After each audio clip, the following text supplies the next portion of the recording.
Hello everybody, Reggie Time here with the 11th um, episode in my Sunday September social series. In a few minutes we're going to be looking at my hands played from yesterday. I can't remember, 11, something like that I think to look at. Um, just before we get started, as usual, we're going to talk about what we're doing this month. We're trying to raise money for a couple of local organisations in my area that provide social events in the evenings for people with learning disabilities. I set out for the month trying to raise at least £150, for which I would deliver 15 videos in the month of September. The donations were slow to start with, so I got off to a slow start in terms of making the videos. But yesterday we reached £155 in donations, which is absolutely fantastic. So I thank everyone who's got involved, and it's still not too late to donate if you want to. I'm going to be taking £100 tonight to the first of the clubs, the club that runs on a Wednesday, to give to the organiser, and I'm going to be giving another £100 on October the 4th to the organisers of the club that runs on a Friday evening, fortnightly. So it's still not too late to donate. If the donations do reach £200, which would be fantastic if they did, the £50 I pledged to donate, I'll make to our local hospice, which is having a few problems at the moment. So if we don't get any more donations, I'll be donating £50 to this and giving £100 to each of the local groups that I wanted to support. If some more donations do come in, which I hope they do, the more the merrier, and then my donation will then go to my local hospice instead, of which I will provide evidence to the channel at a later date. So yeah, if you haven't donated yet and you feel that you wanted to get involved, just haven't got around to it, it really isn't too late. You can make donations via reg@hallco.street on PayPal. That address is below the video, or you can contact me on Facebook for my bank details and I'll happily give them to you. So, on with the show. Here we are, the first hand here. We have the King 10 suited in the big blind. We have an unknown player 3x in the button. We decided not to 3-bet due to stack sizes. And call instead. We flop 2 pair, which is delightful. And we going to check raise in. I think when unknown players c-bet, I'm usually more inclined to give them credit for having a hand of some value more often. So I'm more willing to check raise versus these types, because I just don't think we get as many folds. If a regular c-bet this flop, the ranges can still be quite wide. It's a decent board that hits like the openers range more than mine, so against regulars I would be less inclined to check raise here on this board, but against players that I'm not sure about, who I think I suspect are recreational players, I think check raising makes a lot more sense. Check raise flop, jam turn, given the stack depths, which is the line we took. Our opponent calls, and he turned up with 2 queens, which I understand why you see bet the flop. He probably thinks he's got the best hand. He just wants to end the pot there and now. But once he gets raised, 2 queens, especially when he's got like the Queen of Hearts in his hand, shouldn't really be a defend here. I mean, the draws that we can have that is like hoping we've got are either going to contain a heart or like a jacks and queens and things like that. Like Queen Jack or flush draws, that type of thing. And his exact holding of Queen with a heart is possibly one of the worst hands he would want to have to like defend here. I think I'd probably rather have a hand like, I don't know, pocket sixes or something like that. That what defending. I wouldn't want to be defending anything that had a heart in it or a queen or a jack in it. I'm not saying I wouldn't defend any of them, but in terms of the hands we were wanting to defend, this hand will be pretty low down the list. In terms of like the way he blocks a lot of our potential bluffs. So yeah, this player made a pretty big mistake in like calling the flop raise and then calling the turn jam, which seemed ambitious to me. On to the next hand, our friend Ouija opens 3x under the gun. Unknown recreational player calls. We pop the squeeze in. We started with more than £20. I'm not sure why the stacks aren't right. But never mind. Everyone comes along with the call. We flop the topper's pair and we get donked into by somebody. I wasn't sure about him. He looked like he's only playing one table. He seemed kind of tightish, but I didn't know him. But I was delighted to see the very large donk bet in a situation where our hand is just going to be incredibly easy to play. We have two options, both of them are good options, jam now or call. Both are fine. We elected to go with the call option. Our opponent checks the turn. We have the world's easiest shove. He has the world's easiest call when we see his hand. And yeah, I mean, he should just probably be folding pre-flop under the guns raised, call, squeeze. I think ace-jack suited should be a very trivial fold from the small blind. Once in a while, I guess he could use it to like cold 4-bet bluff with if he felt that way inclined. But yeah, the mistake he is pre-flop. I think post-flop he probably shouldn't donk either. But we were happy to win the maximum in a stress-free, relatively uncomplicated manner there. Here we raise the ace king from the button. A green tag player who I didn't really know comes in with the 3-bet. I think we could have the jam here. In fact, I know what I did here, and I think out in hindsight, just piling it in here would be the best option. He's only got 50 blinds to start the hand. I elected to call, and I think with this hand, I think it's pretty bad, to be honest with you. Yeah, I don't like my line here. Now, upon review, flop checks through. I mean, I guess I'm thinking like pre-flop was ahead of like stuff like ace, queen, king, queen, that type of thing. But yeah, just pile pre. Yeah, I don't like my line here. I didn't realise at the time just how shit my line was. This is the hand I don't like. He checks the turn. We bet with our ace. Smallish just to allow him to call with like some worse ace-x hands or some weird stuff that he's been trapping with on the flop, like that. No, jack, jack, queen, queen, king, king, that type of thing. He puts the check min raise in. At this point I'm thinking, oops, has this dude got aces here? Has he got like the one combo of aces?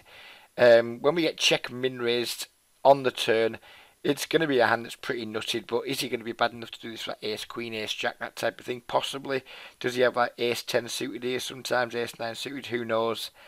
Then I just piled. I don't like my line at all at any point during this. I think once I decided not to jam pre, I think, you know, anything I do isn't going to be that great. And yeah, I mean, we would have lost no matter what. We'd have piled it in pre. He'd have called. We would still have lost. But I'm not impressed. I'm not pleased in the manner in which we lost the maximum there. Losing the maximum is fine.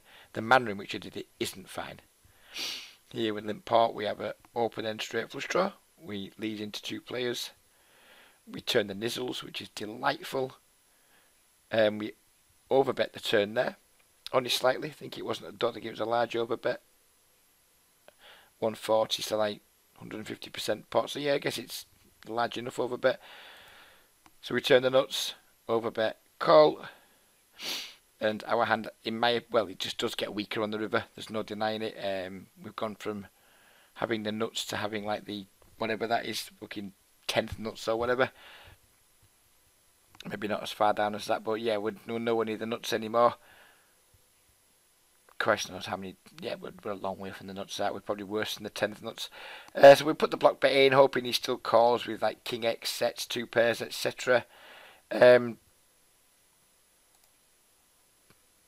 then get raised, and I think when I'm playing well, I think I find this a very trivial fold. We have like a player that we have to presume is pretty much loose passive, putting a huge river raise in after the most obvious draw gets there. I think because we have a flush, we kind of, well, this is what I was thinking. I have a flush, therefore I block his combinations of flushes, etc. So therefore, we probably need to call here. But what do I really think he's doing this with? Is he doing it with a set? Of course not. He raises the set on the flop, he raises the set on the turn. He's doing it with two pairs. Well, what two pairs? It's a limp pot. I guess he can have any combination of two pairs. But is he raising the river with two pairs? No. I think this is a very, very bad call that I made. Kind of knew was beat. Called anyway. If he'd made it like £7 or something, then we have to call. But he's made this fucking huge. He's made like a 55 big blind raise on the river. And I called it off like a chump. Really not happy with that hand. With the call on the river there, I think it's piss poor, to be frank. On to the next one. We have 2 queens. We get the called 4-bet. Now these stacks again aren't right. We both started this pot with around 100 big blinds, so none of this is right in terms of stacks. So assume 100 big blinds. Again, this is the player we talked about before. He's a member of the Facebook group. He is aggressive. He seems like he's more aggressive versus me, but that could just be my being misreading the dynamic. I'm not sure. He makes a pretty big 3-bet though to 17 blinds. As I do quite often against aggressive players, I just take the call. He checks. We bet small. He calls. Turn. Still pretty safe. He checks again. And at this point, do I think he's going to have like some elaborate slow plays in his range, like aces or kings? Not super likely on this board.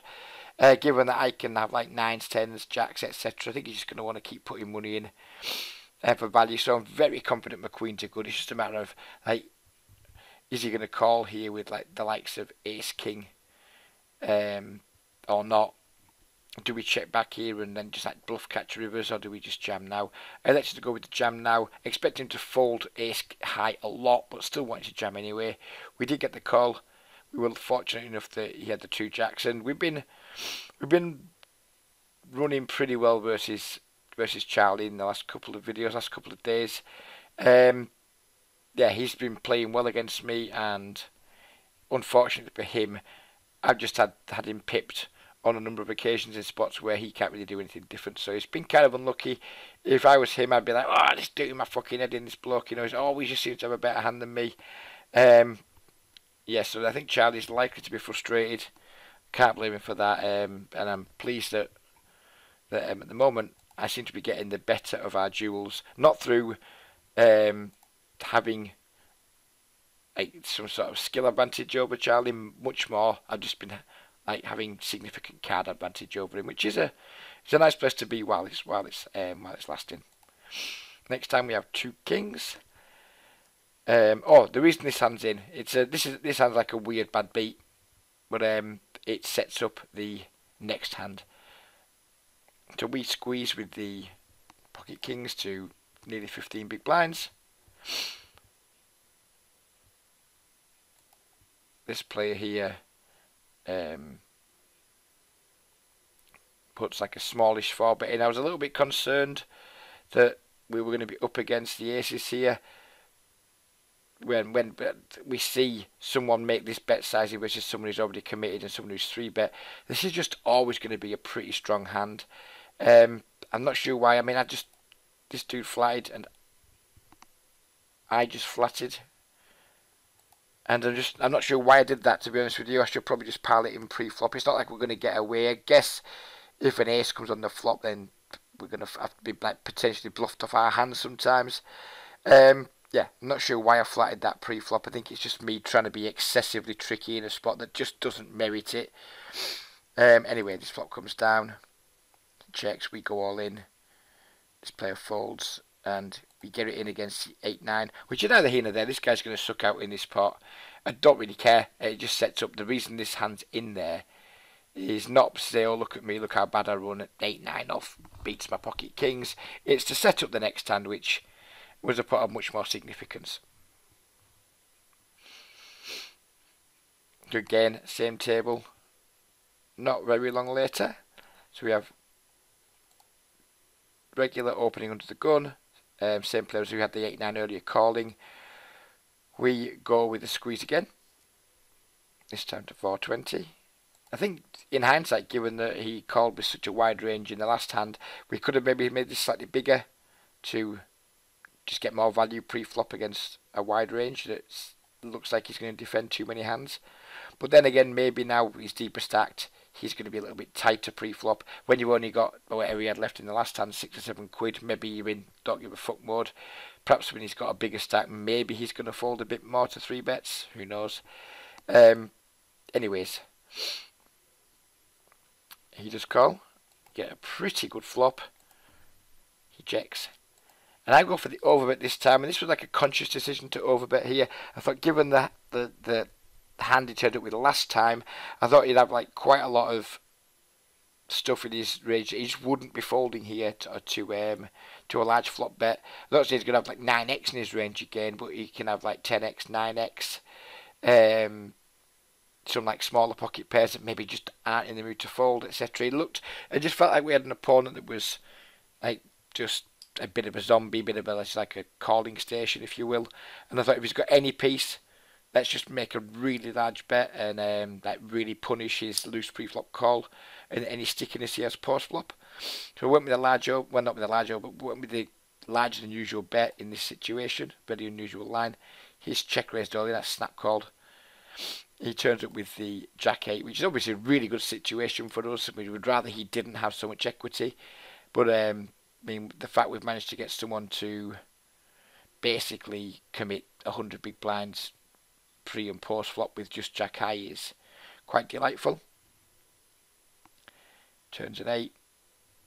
River is a Jack, and we get unfortunate there. I think it's like a hand that I've played really well in, and again, like the last hand of yesterday, I've taken a non-standard line in terms of my sizings or my frequencies. In that yesterday it was more frequencies, today it's more sizing. That's specifically targeting a leak of an individual, and so I'm really pleased with how I played the hand. Obviously not happy with the outcome, but yeah, again, it's evidence to me that outside of the occasional mistake that I'm making, and I am making mistakes, I feel like I'm taking some really good exploitative lines at the moment, and I'm really happy with my overall standard of play. My results haven't been this month where I want them to be, and I'll talk about that a little bit at the end of the video. But in terms of like using different sizings and different frequencies from the norm to try and exploit specific things I've seen in people, I think I'm playing as well as I've played in a long time. Just a shame at the moment my results aren't reflecting that, but that will come good. So we lost that one.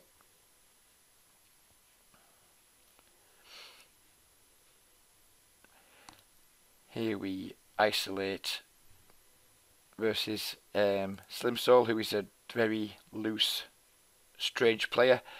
He's got the blue tag, which on my note system means he's like kind of really loose and probably not that good. We get donked into with trips. I elect to make a very, very small raise. I mean, at this point, I think our opponent's very likely to be drawing dead. And if he isn't drawing dead, if he has got a flush draw, then we're here, whatever. Or if he's got a straight draw or something, then I don't mind setting him at like a good price to call, because I don't think draws are going to make up like a big part of his range. I think he's going to have like plenty of 9x, worse 10x. Some of the pocket pairs is just fucking around with that pocket fours, pocket fives that he's not going to fold to this small raise. So this raise size is very much targeting his hands that are worse than 10x. So made hands worse than 10x. Don't think he's going to fold them to a small raise.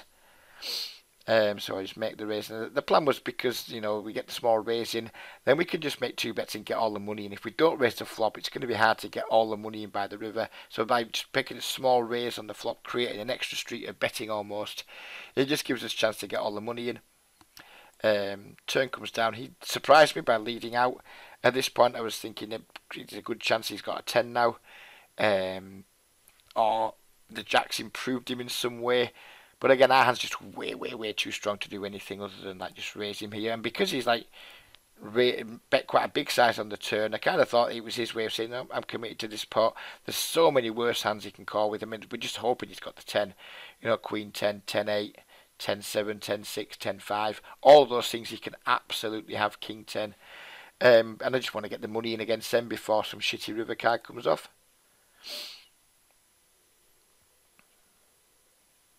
Turns out he had the king queen, which wasn't ideal for us. I mean, there's nothing much we can do about this. So against this player, ace 10's are nuts on this turn, and the fact he happens to have a better hand than us is just unfortunate. But we get bailed out on the river, and we took it down. This was possibly well, I said there was 2 or 3 frustrating hands in last night's 2 sessions. This was maybe the most frustrating of the lot because it's against a regular who I feel made lots of mistakes during the hand, and I mean, spoiler alert, we're going to lose. I think he made plenty of mistakes during the hand, and kind of, it's annoying when weaker players make mistakes and like suck out or what have you. I don't care, but when I see regulars doing it, I'm like, oh, that's so annoying that they played it so badly and managed to win. Yeah, this was quite frustrating, this one. So we raise, get about 8 million callers. I think my c bet's too small here when I looked at this back last night. I think we should be c betting much bigger, much more in the region of £3 or more. We get called in 2 spots. I think the turn's a relatively safe card. I mean, yeah, both these players can both have some 9x in their range, but I still think we need to be betting here because there's just so many draws out there that we need to protect against and get value from. So we bet half pot-ish on the turn. Call from this, fold from the weaker player, call from the regular. At this point I was thinking, what kind of hands does he have? 10x. The fact we don't have an ace of clubs is nice. I mean, it means he can have some good flush draws, etc. So I wasn't really that worried at this point. I'm still pretty confident we have the best hand. Obviously, if he's got like 3 deuces or 3 nines now, then we're about fucked. But I mean, that's just going to be the way it is. The river's like the 8 of spades, and I kind of felt this was a brick. I didn't think it changed that much. Jack Queen of clubs specifically gets there, but I think that raises at some frequency. I don't think he has hands like pocket 8s that call 2 bets on this. I mean, maybe he does. Maybe he calls 2 bets here with pocket 8s. In fact, yeah, I guess pocket 8s does play. He's definitely in his range. All combinations of pocket 8s. But it felt to me like it's more of a check. Like things like king, queen, queen, jack. All like lots of club combinations. Lots and lots of hands that you can get to the river with here that just need to bluff if we check. We do check. He bets half pot. We have an easy call, and he's like had the queen jack off suit. And I just think like when I see regulars like they're playing the queen jack off pre-flop to a raise. I guess he's got the button. I guess he's in position on a fish. So it's not something I would do. To me, it's the actions of like a pretty bad regular. This guy plays higher stakes than me. He plays like 50 and 30 and 50. But I mean, if he's making money in these games, it's a testament to how good Sky is. So he's like made, in my opinion, a dubious call pre-flop. Flop's fine, I guess. He's got the open and straight draw 2 overs, and our bet isn't very big. I think the turn call, when he has a club, so he blocks some of our draws, and he's drawing to a straight on a paired board where he's not going to like the jack of clubs or the king of clubs because like flush draws are going to get there. So he hasn't got clean outs. He might be drawing dead. He might be drawing thin. He's called the turn as well. I don't like his turn call. And then I think when he doesn't jam the river, I think that's a mistake too. I think he's rivered the hand he wants to river. And I think he should have won the £11, 11 pence more than much. So I think he's like made mistakes on. I think the flop is the only streak that isn't a mistake as played. I think everything else is a mistake, and it's really annoying when I see this sort of thing. And this hand, it didn't like make me play worse afterwards, but it did frustrate me that how can this dude be a regular and like play a hand so badly and be rewarded? There was certainly a little bit of like injustice still going on. No, it didn't affect my play, but I was cross. This hand definitely made me cross. On to the next one. We have the 10 Jack of Hearts. Lots of fishy players in the pot. We defend versus the min raise. There's like very little point in 3-betting here. Ouija never forced a 3-bet. These dudes aren't going to fall to a 3-bet. So I just call pre-flop. Our hand can play pretty well post-flop, even out of position, especially versus 2 regular recreational players. As it happens, we flop about as nice as we can hope. Ouija does his job and c-bets, which gives us the chance to get a check raise in with a hand that's got to have an absolute ton of equity. So we do get the check raise in. Our friend here puts a rest in, And we need to get there. To get there versus the deuce 6. God bless them soul, I guess. And we do get there. And that's one back for the good guys, although not particularly sizable pot. Here we have the 7-8 suited. And this is a hand that we don't need to play. Lamb's Fire was being pretty loose and aggressive pre-flop, and I was quite keen to try and isolate him. I 3-bet him a few times. I was keen to try and isolate him. It felt like he was going to be going broke at some point.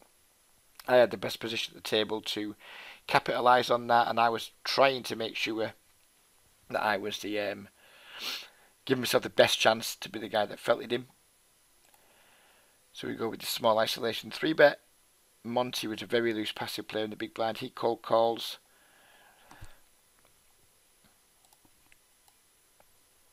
Get a pretty good flop.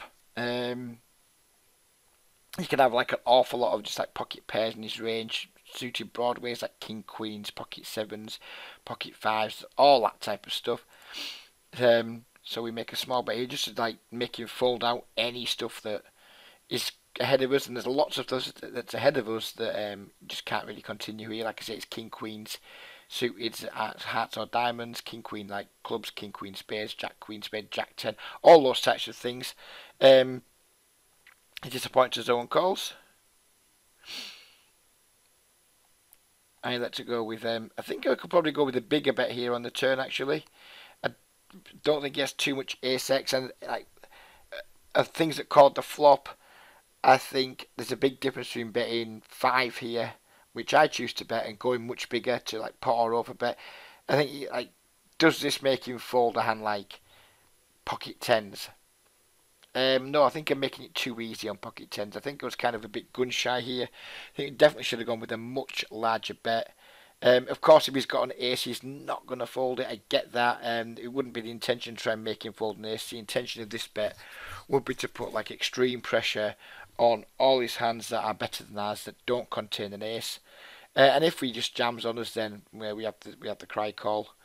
And I think it would have been much better here to go with a pot size bet, or even bigger, and just like massively commit to the hand. I didn't. I think I chose a poor sizing. And then we get bailed out by the river. Our opponent checks. We have the easy jam. Because by now at this point, when he's called twice, I'm just thinking, yeah, the guy's in there with an ace. It's like ace jack, ace queen, ace 10 suited. All those types of things. So we give the easiest jam ever. He calls, and we're delighted. And then we're not delighted, because he had us pipped with the flush. I mean his call pre-flop is laughable, of course. His call calling out of the small blind versus under the gun middle position with 10-9 suited, and then he just like flops the flush draw, and from there he's never getting away. I mean, if I had 10-9 suited on this board, I wouldn't be getting away from it either. I mean, the thing is, if we don't hit the river, we probably win the pot, because he probably checks, we probably go all in, he probably folds, one would imagine. So yeah, we can talk about like being creators of our own downfall there by 3-betting a hand as weak as 7-8 suited. So if we want to talk about it that way, we made a mistake with our 3-bet pre-flop. I don't think we did personally. I'm looking at the hand more like, we're kind of unlucky that we've had someone call with a hand he shouldn't call with, and then like get to a flop where then it's really easy for them to play it the way they have, and like win the maximum, like take a pretty bad line but win the maximum. Not take a bad line. His bad line's pre-flop. Post-flop, I think he's played it completely fine. Yeah, I don't know. I think I'm being a bit salty, to be honest with you, but yeah, it wasn't the best of sessions last night, and this happened about 2:30 in the morning. You think that you're in a bit of a hole, and you're like, oh cool, I'm moving a flush, it's gonna like pull me out of the hole a little bit. You get all in, you get the call, you're delighted. Then this turns up, fuck. Yeah, never mind though. Never mind. On to the next one. We have 2 10s. I don't remember this one, I don't think. Yes I do. So assume £30 stack to start. I know we haven't got £30 in our stack there, but assume £30. We get 3 callers. This is the guy from the last time with the 10-9 suited. So bearing in mind that how passively he played that last hand. And then now he's wanting to lead out. So I was a little bit concerned that he could have like 9x here. I didn't think he would have something like 4x or worse because of the way he played the last hand. He didn't. He had like second pair and a flush draw and he played it quite passively. So I didn't think this was a guy who was betting pairs too often. So a little bit concerned, but we just can't fold pocket tens to one bet, of course. So we call. We turn the board and he checks. And at this point I was thinking, well, he probably doesn't have a 9, because if he was the type of player who leads out with a 9, then why would he just start checking the turn? That didn't make sense. So at this point I was thinking maybe he's in there with, maybe my read was wrong, and he's in there with just hands like pocket 5s, pocket 6s, pocket 7s, pocket 8s that just liked the flop and decided to lead out to see where they were. So he checks. I went with the small bet, just trying to target exactly those hands, like all pocket pairs basically, that maybe still think we're just up there with that 2 high cards or what have you. So I made a smallish bet with the intention of hopefully getting called twice by a hand like pocket 7s. He calls. So at this point we're pretty sure he's got a made hand. There's just not enough, just not any draws he would probably play this way. You could argue, he could have some like Queen Jack type hand or some spade draws, but does he bet them on the flop given I played last hand? I don't know. Don't really care either. As far as I'm concerned, we've got the nuts. And it's just a matter of like what size do we bet the river here? What kind of hand do we put him on? And when we got to the river here, again, we're going to get to my sizing because I don't like it. I think it was badly thought out. I think by this point in the session, we'll show it in a minute. I didn't want to show that. Let's rewind it back. It's going to be the last hand anyway. I think by this point in the session, I wasn't thinking that clearly. Because as you can see, I chose my sizing of £12 on this river, which is a completely reasonable sizing, 2/3 pot. But when I think about the type of hands I want to get called by here, I don't think he calls anymore with that pocket 8s, pocket 7s, because the ace has come on the river. It's gone donk, call, flop, check, call, turn, check, river. If he has got a hand like pocket 7s, pocket 8s, he isn't calling anymore. Or you wouldn't imagine he's calling anymore. If he's got a hand like 10x, it's like donk the flop and then check, call the turn. Good for him, but what 10x's can he have? I mean, we know where most of the 10s are. As I think it's a spot where they go super tiny to really guarantee a call from the middle pairs, or go super large and just like go for the nuclear option and hope he calls with like 9x or what have you. We've got almost just over a pot size bet left. Given I've been overbetting quite a lot recently, I think this is a spot just to pile it in. I think my bet potentially leaves money on the table versus 9x. Or definitely leaves money on the table. As it happens, it's not showing his cards. But he turned up with ace 4 in this. I'm not sure why it's not showing his cards there. But he had an ace 4. So maybe our bet size was perfect based on like him having ace 4. So he did get good value from that. But yeah, I don't think I played that hand particularly well in terms of my river sizing. I think there's either go really, really small, like, I don't know, quarter pot or something, or just take the lid off it and go all in for like £3 more than pot and hope he's got the 9. I guess it's what you think he's got. If you think he's got the 9, then you go all in. If you think he's got just pocket pairs, then you have to go tiny because the ace is going to get us too many folds. I should have gone with the all in. I left whatever I left on the table there, £9 or so.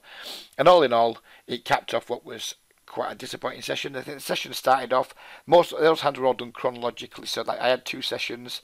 I think we started off like going up by about £30 on the day and ended up losing about £80. So we had like a £110 swing from top to bottom.